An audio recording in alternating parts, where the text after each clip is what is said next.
Bismillahirrahmanirrahim. Gelî beşdarên bi rûmet, ez ê îro ji we re bi çend deqa behsa rastiya mewlûda ku li ser Pêxember aleyhî selatu vesselam tê xwendin ez behsa wî bikim. Hûn dizanin Müslüman kirine edet jî kirine îbadet ku wexta tê gotinê bû payîz an jî divê bihar bi navê hefta mewlûda Pêxember, mewlûda şerîf tê gotinê ji Pêxemberê xwe Muhammed aleyhî selatu vesselam ra mewlûdê dixwînin bî wek îbadet. Millet mewlûdê dide ji bo xêrê qezenc bikin. Destê xwe da edetekî xurafa û bîd'ayê lê ji xurafatî û bîd'atî derketî ji edet derketî ana ketî şûna îbadetê. Em ê bi hebt awa bi hebt şekla li mewlûda Pêxember aleyhî selatu vesselam binêrin kala mewlûd rastiya wî çi ye. Yek, Pêxember aleyhî selatu vesselam bi xwe rojbûyîna xwe roja ku ji dayîkê bîye pîroz nekiriye. Pêxember aleyhî selatu vesselam doğum günüya xwe Tirkî dibêje roja ihtifala bi wîladeta xwe nekiriye. Rojbûyîna xwe mewlûda xwe neday pîroz nekiriye. Du, ji Pêxember aleyhî selatu vesselam gotinekî sadir nebî hedîseka zeîf be jî rîwayeteka zeîf be tu neye ku Pêxember aleyhî selatu vesselam bibêje mewlûda min rojbûna min pîroz bike roja ku ez ji dayîkê bûme mewlûdê bide bixwîn. Sê, ji eshabiya sadir nebî kesî nebîstî û Pêxember eshabiya mewlûda Pêxember pîroz nekirî neday pîrozkirinê.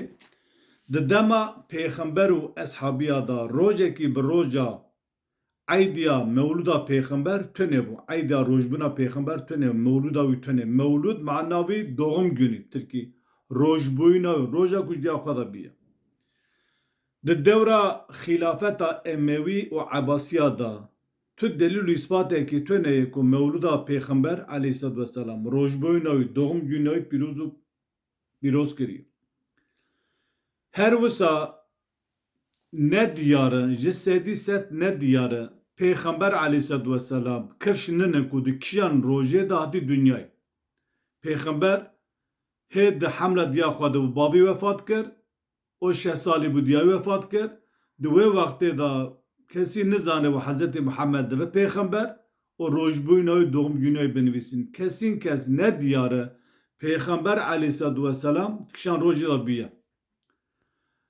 A pênca Pêxember aleyhissalatu vesselam temamê dîrokzan, tarîxzan, kesî dîrokê tarîxê dizane, kesî müerrix hemfikir ku Pêxember aleyhissalatu vesselam di 12 Rebî'ul Ewwelê roja duşemê vefat kirî. Evra sêşemê vefat kirî.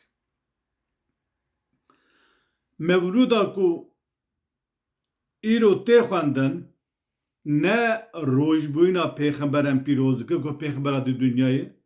Di esrê xwe da Müslüman bi nezanî wefata Pêxember aleyhissalatu vesselam pîroz dike. Yani alim û melle derdikevin xwedê giravî ha Pêxember hatî dünyayê pîroz dikin di esrê xwe da wefata Pêxember pîroz dikin. A şeşa ew e ku em bibêjin di mewlûda kurmancî da li Xwedê û Pêxember îftira têkirinê.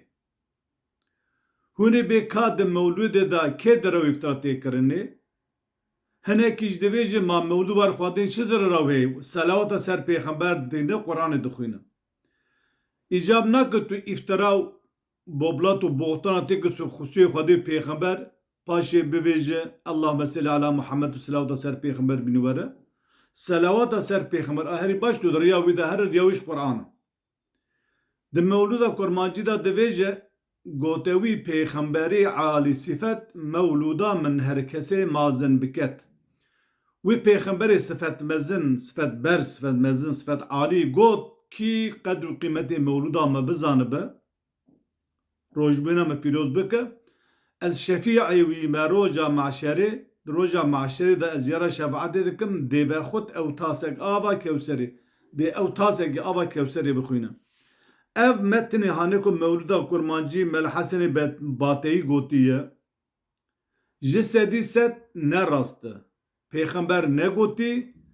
İftira û bohtan kirîsûyê peygamber. Yani wesê peygamber dayê bi mübalağa em bibêjin bohtan û iftira kirîsûyê peygamber aleyhissalatu vesselam. Vêja ji vêya zêdetir jî hinek însan teze adeteke nû derxistiye. Gava mêrik dimire sê rojî temam û roja siseyê tazayî qedeqede em mevlûda wî didin.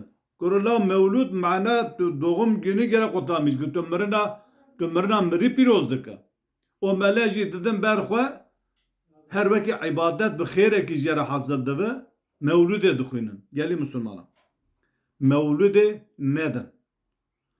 Hûn heta di cê ku li Xwedê pêxmer iftira dikin ew perî hûn didin mevlûdê şekir û xwarinê bela dikin bide feqîr û fuqar û belengazekî gelî mela besî îdî hûn iftira bi navê İslamî iftira bohtana li Xwedê pêxember dike. Mevlûdeka ne mevlûda şerîf e mevlûdeka xurafayî bîd'ayê esr û esasî wî tune besî bi navê İslamî li Xwedayê xwe li pêxemberê xwe iftira bike ve hesabê wegera bi roja qemetê hûn ê hesabê xwe nedin. Xwedê Teala. Ji ber wî rêya pêxember sünneta pêxember Qur'ana pîroz e. Eğer hûn dixwazin pesê pêxemberê xwe bidin ne ê Mele Hesenê Ertoşî yan Meley Batênî ew iftira û bohtanê kirîsûyê Xwedê Teala mewlûda kurmancî nebigore wî pêxemberê xwe li gora Qur'anê naz bike. Kitêba herî rast û durist ma hûn ji Xwedê Teala zêdetir Qur'anê pêxember naz dike. Hûn ji Xwedê Teala çêtir pesê pêxember didin. Gava van tişta divê em dijî pêxember û sünneta pêxember nene. Em divê va iftira û bohtana ji nav Müslümana rakin. Gelî Müslümana mewlûdê nedin. Hûn gava mewlûdê bidin hûn iftira li Xwedê pêxember dikin. Selav û rêz û hurmet ji wan.